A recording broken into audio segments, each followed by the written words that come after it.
이 아가서라는 이 뜻은 잘 아시다시피 노래 중에 노래, 가장 아름다운 노래라는 뜻입니다. 이 아가서의 저자는 아가서 1장 1절에 나오듯이 솔로몬의 아가라, 솔로몬으로 이해하는 것이 대다수의 주석학자들의 주장입니다. 젊었을 때 아마 아가서를 기록했을 것이고, 중년기 때에 잠언서를 기록했을 것이고, 노년기 때에 전도서를 기록하였을 것이라는 것이 유대인들 사이의 오랜 전승입니다. 그래서 아가서를 솔로몬이 지은 1005편의 시 중에 하나로 보는 것을 우리는 좀 자연스럽게 받아들이고 있습니다. 이 아가서에 대해서는 해석하는 방식이 조금 다양합니다. 문자적 해석을 지지하는 사람들이 있습니다. 그러니까 남녀 간의 사랑으로만 보는 것이죠. 그리고 알레고리적 해석을 추구하는 이들이 있습니다. 이스라엘과 하나님과의 사랑으로 해석하려고 하는 것이죠. 그리고 이 모형론적 해석을 추구하는 이들도 있습니다. 그리스도와 교회와의 사랑으로 해석하려고 하는 것입니다. 히브리인들은 절기마다 이 성경을 조금 낭독을 했는데, 또 절기 때마다 낭독하는 성경이 조금씩 달랐습니다. 이 아가서는 유월절에 낭독했던 성경으로 기록되어 있습니다. 우리가 잘 알다시피 유월절은 어린 양의 피로 구원받은 구원의 날을 기억하고 기념하는 날이었습니다. 히브리인들이 이때 아가서를 읽었다라는 것은, 아가서는 그들에게 있어서 이 남녀 간의 사랑에 관한 책으로 인식되기보다는 구원에 관한 책으로 이미 인식되고 있었다라는 것을 보여주고 있는 역사의 흔적입니다. 이 해석을 뒷받침해 주는 게 하나가 더 있는데요. 이 솔로몬이라는 이름이 나오죠. 우리 오늘 이 본문에. 그리고 이 술람미라는 표현이 나옵니다. 이 뒤에 딱 한 번 나오거든요. 이 아가서 8장 중에 이 술람미라는 표현은 딱 한 번 나옵니다. 그런데 이 술람미와 우리가 솔로몬의 사랑으로 이해하고 있습니다. 그런데 이 솔로몬과 술람미의 이 고유명사잖아요. 각각의 이름이니까. 이 이름들의 어근이라는 게 있습니다. 우리 히브리어는 그 어근이 있어요. 그 어근에서 그 뜻들이 좀 파생되어서 각각의 뜻을 이해하려면 그 어근을 조금 살펴봐서 뉘앙스를 좀 파악하는 것이 중요한데요. 이 솔로몬이랑 술람미의 이 단어 자체가 어근으로 올라가면은 스트롱 넘버라는 게 있습니다. 히브리어 단어에는 각각의 번호들이 있는데 스트롱 넘버가 전부 다 7999로 똑같습니다. 우리가 잘 아는 샬롬. 솔로몬도 어근이 샬롬에서 나온 단어입니다. 그 평강의 왕, 평화의 왕인 것이죠. 이 술람미도 동일한 어근입니다. 샬롬에서 나온 단어입니다. 이것은 술람미 여인이 솔로몬과의 관계 속에서 참된 평화, 이 여인은 솔로몬과의 관계 속에서만 진정한 완전함, 평안함, 평화를 누릴 수 있는 관계라는 것을 암시하고 상징한다고 이해할 수 있는 것이죠. 따라서 평화의 왕이 주는 사랑으로 진정한 평화에 들어가게 되는 한 여인의 사랑 이야기, 그리고 그게 우리에게 전달하는 영적 메시지가 있다라고 이해하는 것이죠. 이 모든 것을 종합해 볼 때 아가서는 제 개인적인 생각에는 이 통합적 해석을 취하는 게 좀 더 자연스럽지 않을까라는 생각을 합니다. 쉽게 말해서 남녀 간의 사랑을 통해 이 메시지를 읽었던 구약의 이스라엘 백성들은 아마도 하나님과 자신들의 사랑, 자신을 향한 하나님의 사랑으로 이해했을 것이고, 신약에 오면 에베소서에도 나와 있듯이 그리스도와 교회와의 사랑, 교회를 향한 값없는 그리스도의 사랑으로 이해하였던 것입니다. 그러니까 우리는 이 모든 것들을 다 통합하여 이해하려 하는 방식을 취하는 게 좀 더 자연스럽지 않을까 싶습니다. 제가 왜 이런 얘기를 하냐면, 이 전제를 두고 저는 아가서를 그렇게 본다라고 이 전제를 두고 해석을 해야 우리가 이 아가서의 의미들을 좀 더 쉽게 이해할 수 있기 때문입니다. 이 전제로 우리 아가서의 전체 내용 중에 2장 10절 이것을 핵심으로 보고, 이 핵심을 통해서 크게 두 가지의 내용으로 우리는 은혜를 좀 나누어 보려고 합니다. 2장 10절 그 자체를 전반부와 후반부로 나누어서 그 두 가지로 아가서 전체의 메시지를 좀 다루어 보려고 하는 것이죠. 아가서를 좀 읽기 힘든 이유는 해석하는 것도 어렵겠지만 내용이 조금 오락가락하는 듯한 느낌입니다. 정확하게 남자와 여자와의 대화들이 되어지지 않고, 또 누가가 또 튀어나오는 것 같고, 그리고 지금 뭐 만난 것 같은데 헤어진 것 같고, 찾고 있는 것 같은데 또 못 찾은 것 같기도 하고, 조금 이해하기 어렵습니다. 그리고 표현들이 굉장히 많기 때문에 아가서를 읽으면서도 이게 무슨 말인가 하는 생각이 조금 있다는 것이죠. 그래서 아가서는 제가 좀 전에 해석한 통합적 방식으로 해석을 하는 과정 속에서 2장 10절을 중심으로 해서 크게 두 메시지로 나누어 보는 것이 이해하기가 가장 수월하지 않을까라는 생각을 해서 오늘 그 두 가지 내용을 좀 살펴볼 건데요. 전반부는 나의 사랑 나의 사랑하는 자가 내게 말하여 이르기를 나의 사랑 내 어여쁜 자야, 이게 전반부입니다. 그리고 두 번째 대지는 일어나서 함께 가자가 되는 것입니다. 솔로몬은 술람미 여인을 향해 나의 사랑 나의 어여쁜 자여라고 불렀습니다. 이 술람미 여인은 1장 5절에 보시면 자신을 검다 이렇게 얘기합니다. 그리고 자신을 게달의 장막 같다라고 표현을 합니다. 자신의 피부가 거무스름해졌다는 것이죠. 그러니까 흑인이라는 뜻은 아닙니다. 피부가 흑인, 검은 흑인을 말하는 게 아니고, 원래 피부는 뭐 좋았는지 잘 모르겠는데 햇볕에 의해서 검게 그을러진 상태를 말하는 것입니다. 그리고 자신은 게달의 장막 같다라고 얘기합니다. 이 이스라엘 북방에 우리가 좀 잘 아는 베두인족이 살고 있었죠. 그 사람들은 걸치고 있었던 이런 외투를 가지고 그냥 떠나며 정처 없이 사는 사람들입니다. 그래서 양을 치기도 하고 목장 삶을 살지요. 그리고 그거를 평소에는 입을 때는 옷이 되고, 잘 때는 들었던 지팡이에 걸치면 자기가 그 안에 좀 들어가서 잘 수 있는 천막처럼 생활하기도 하는 사람들이었습니다. 그 사람들이 썼던 천막이 이 게달의 장막입니다. 이 게달의 장막은 이 염소털로 만들어졌는데 검죠. 그리고 염소털로 만들어졌기 때문에 조금 너덜너덜거리면서 거무스름합니다. 그러니까 자기의 피부, 그을린 피부와 같다라는 것을 게달의 장막을 표현하며 자신의 상태를 그렇게 조금 우리식으로 표현하면 비하할 정도로 자신이 그런 존재야, 자신은 그런 모습이야 라고 지금 말하고 있는 것입니다. 그리고 또 2장 1절에 와보면은요, 자신을 샤론의 수선화, 골짜기의 백합화로도 묘사하고 있습니다. 이 꽃들은 이스라엘에게 있어서는, 이스라엘 지형에 있어서는 그냥 흔한 들꽃입니다. 가면 어디든지 볼 수 있는 널리고 널린 그냥 들꽃입니다. 자신을 그냥 그런 보잘것없는 지극히 평범한 존재로 지금 술람미 여인은 비유하고 있는 것입니다. 그런데요, 술람미 여인의 자기 자신의 고백과는 다르게 나는 검고, 나는 게달의 장막 같고, 나는 샤론의 꽃 같고, 나는 골짜기에 널려져 있는 백합처럼 보잘것없고, 나는 그저 그런 존재야 라는 술람미 여인의 자신의 고백과는 다르게, 솔로몬은 오히려 그 뒤에 1장 5절 뒤에 술람미 여인이 비록 검으나 아름답고 게달의 장막 같을지라도 솔로몬의 그 멋지고 호화찬란한 휘장과도 같다라고 말합니다. 그리고 2장 2절에도 샤론의 수선하여 골짜기의 백합화처럼 그냥 흔해 빠진 존재라고 말하지만, 솔로몬은 뭐라고 하냐면 가시나무 가운데 백합화처럼. 이 가시나무 가운데 백합화는 바람이 불면은 이 가시에 의해서 찢어지잖아요. 그러니까 찢어질 때 백합화는 가장 향기롭거든요. 그것처럼 그냥 바람에 흩날리며 가시에 의해서 상처를 받고 그렇게 언제나 있는 그런 꽃이지만 그 광야 전체를 아름다운 향기로 물들이는 그런 멋지고 고기로운 존재다라고 솔로몬은 말해주는 것입니다.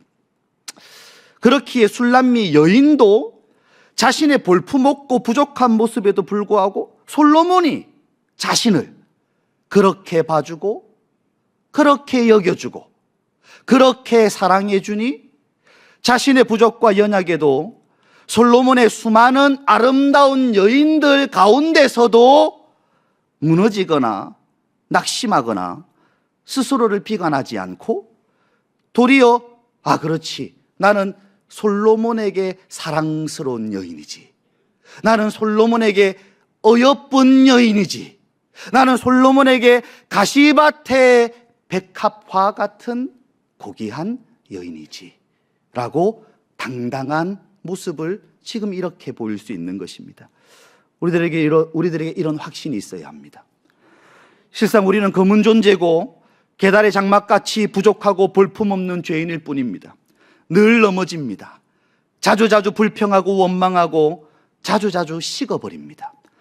내 삶에서 충성과 헌신과 사랑과 영광은 다 지나간 옛 이야기가 되어버린 것 같습니다. 개가 토한 것을 도로 먹듯 늘 동일한 죄에서 한 발짝도 벗어나지 못할 때가 참 많습니다. 겉은 은혜로운 척하고 살아가지만 내 속은 차가울 대로 차가워져 있습니다. 이것조차도 들킬까 봐 숨기기 바쁘고 핑계대며 교회와 사역과 동력자들과 멀어지기 바쁜데 2024년 내 삶을 돌아보면 내 삶은 검고 계달의 장막 같은 모습뿐인데, 그런데도 그분은 2025년도에도 어김없이 이 수련회를 빌어 우리를 향해 나의 사랑, 내 어여쁜 자야 라고 말해 주십니다. 검어도 너는 내 사랑이다. 비록 계달의 장막 같아도 너는 여전히 내 어여쁜 자다. 나에게는 향기롭고 나에게는 아름다우며 나에게는 고귀한 자다 라고 말씀해 주십니다. 근데 여러분, 이것이 우리가 진짜 아름다워서입니까? 우리가 진짜 사랑스러워서입니까? 우리의 삶과 신앙이 솔로몬의 휘장같이 고급스러워서입니까? 그것이 아니라는 것쯤은, 우리가 그분께 사랑스러운 모습이 아니라는 것쯤은, 우리가 내어놓는 열매가, 우리가 순간순간 내뱉는 언행들이, 우리가 감당해 가고 있는 십자가의 내용들이 주님 앞에 그렇게 어여뻐 보이지 않는다라는 것 정도는 우리가 너무나도 잘 압니다. 그런데도 그분은 나의 사랑, 나의 어여쁜 자여 라고 불러주십니다. 왜 그렇게 불러주십니까? 이유는 단 한 가지입니다. 그냥 사랑하시기 때문입니다. 예수 그리스도의 십자가 대속의 핏값으로 우리를 사셨기 때문입니다. 그 피로 우리를 자신의 소유로, 자신의 친백성으로, 자신의 자녀들로, 자신의 사랑스럽고 어여쁜 신부로 삼아주셨기 때문입니다. 다른 말로 그저 그렇게 여겨주시기 때문입니다. 하나님은 우리가 아직 죄인 되었을 때에 우리를 위하여 독생자를 내어주심으로 우리를 향한 자신의 사랑을 나타내 주신 분이십니다. 그리고 그 사랑은 다른 어떤 피조물과도 비교할 수 없는 사랑이고, 그리스도 예수 안에서 하나님이 우리를 향해 베풀어 주시는 사랑은 그 무엇으로도 끊을 수 없는 사랑입니다. 너는 내 것이다.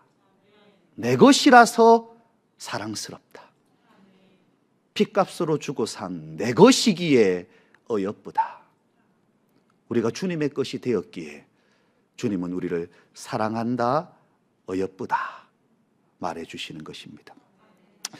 따라서 우리가 무엇을 드렸기에 사랑받을 만한 어떤 조건과 자격과 행실이 있어서가 아니라 그분이 우리를 사랑하시기에 여전히 나의 사랑이라 해주시는 겁니다.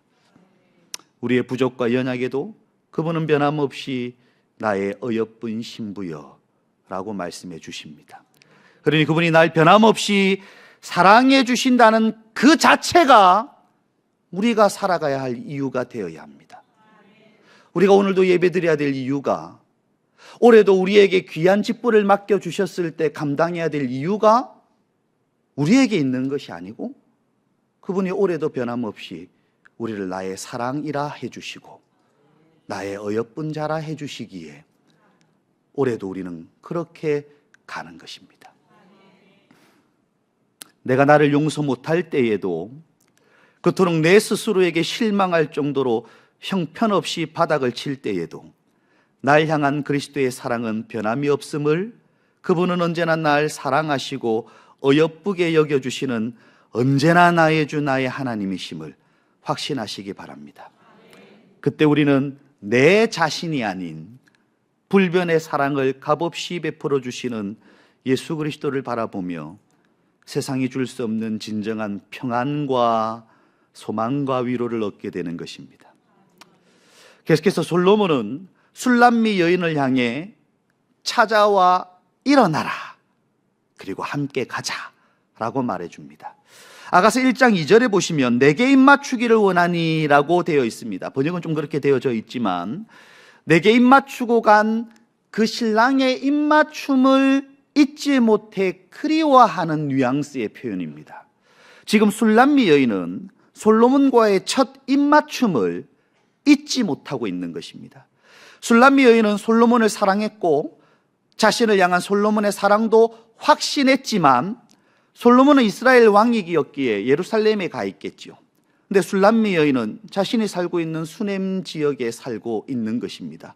그렇다 보니 그녀는 자신에게 입맞춤을 해주고 떠난 솔로몬을 늘 그리워하며 살았던 것입니다. 이렇게 떨어져 살아야 했고 사랑하는 이를 볼 수도 없었지만 그럼에도 불구하고 술람미 여인은 다른 남자를 사랑하지도 않았고 도리어 솔로몬이 다시 돌아올 때까지 얼굴이 거르스름해질 정도로 포도원에서 햇빛을 쬐며 성실히 자신에게 주어진 일에 집중하며 살았습니다. 이것이 우리 요정들의 삶이어야 합니다. 우리는 그리스도의 거룩한 신부들로서 새로운 드라마나 영화 개봉일을 기다리며 살아가는 사람들이 아닙니다. 새로 나온 좀 신상에 관심을 가져서도 안 됩니다. 여러분 생각해 보십시오. 우리 예수님이 나의 사랑 나의 어여쁜 자여, 우리 집 남편한테도 못 듣는 말을 지금 우리 주님이 매일 성경 펼 때마다 들려주고 계시는데 우리가 자꾸 뭐 신상이나 기다리고 있고 자꾸 쿠팡맨 그 내 남편도 아닌데 그 사람이 오마에 불망 이 남자 오고 있나, 이 남자 지금 어디쯤 왔나, 내일은 오나. 우리가 그런 사람 기다리고 있으면 안 된다는 거죠. 그분의 입맞춤을 받았던 그때, 그분이 나를 첫사랑으로 불러주셨던 그때, 인격적으로 만나주셨던 그때, 우리는 그때를 기도해야 합니다. 기억해야 합니다. 뜨겁게 기도하던 그때, 우리 모두 다 그때가 있지 않았습니까?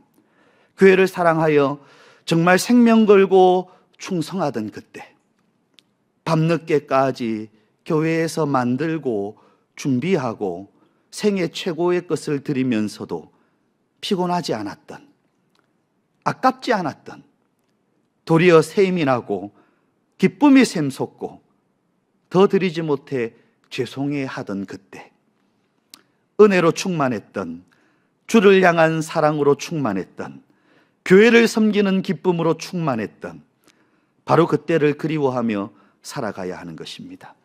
우리의 그리움이, 우리의 기다림이, 우리의 소망이 썩어질 것들이 아닌 우리의 신랑 되신 예수 그리스도와의 그 첫사랑에, 그 달콤했던 그리스도의 그 입맞춤에 집중되어져야 하는 것입니다. 그런데 그때 애타게 기다리고 있던 솔로몬이 드디어 술람미 여인을 찾아옵니다. 그리고 그녀를 향해 일어나라, 나와 함께 가자 라고 말해줍니다. 멀리 떠났던 솔로몬이 다시 돌아와 술람미 여인을 향해 나의 사랑 나의 어여쁜 자여 이제 일어나 나와 함께 가자 라고 말해줍니다. 오래 기다렸지. 흔들리지 않고 순결 지키며 있어야 할 자리를 지켜간다고 힘들었지. 2장 10절 그 불러준 그 뒤에 11절부터 보시면 겨울도 지나고 이제는 비도 그쳤고 지면에는 꽃이 피고 새가 노래할 따뜻한 봄이 왔으니 이제 추웠던 그 자리에서 나와 봄을 맞으러 가자. 일어나 나와 함께 가자. 얼마나 위로가 되는 말입니까? 우리 신랑 되신 그리스도 예수께서는 그 첫사랑의 자리를, 그 첫사랑의 감격을 그리워만 하는 자리에 우리를 내버려 두지 않으시고 그렇게 그을린 채로 계달의 장막과 같은 상태로 버려두지 아니하시고 찾아와 일어나라고 말씀해 주십니다. 그리고 함께 가자고, 내가 너와 함께 하겠다고, 이제 함께 하겠으니 다시 소망으로 나아가자고, 다시 희망으로 나아가자고, 다시 걸어감의 길로 나아가자고. 이렇게 예배 시간을 통해, 수련회를 통해 수많은 우리의 삶 가운데 일어나고 있는 수많은 그 일들을 통해 수시로 일어나라고 수시로 동행해 줄 테니 함께 가자고, 다시 가보자고 말씀해 주고 계십니다.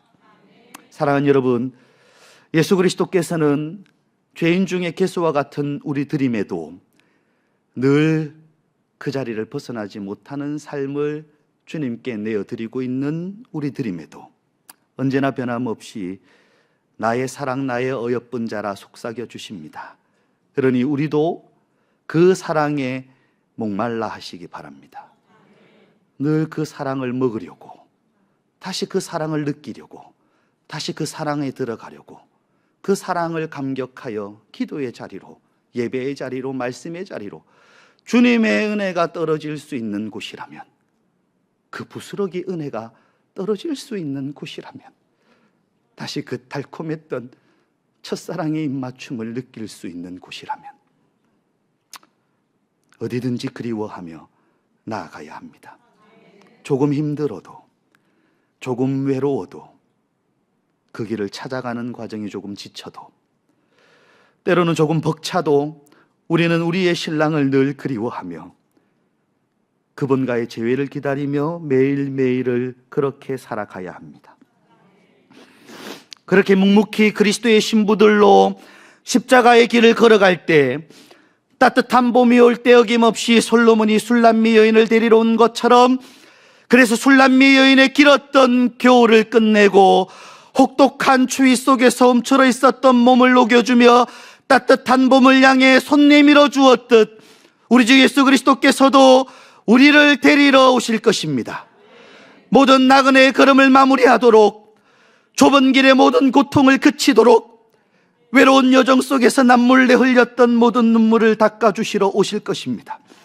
그리고 나의 사랑, 나의 어여쁜 자여, 애썼다, 수고했다, 이제 일어나 우리의 본향으로 함께 가자 말씀해 주실 그날이 찾아올 것입니다. 그때까지 신부의 자리를,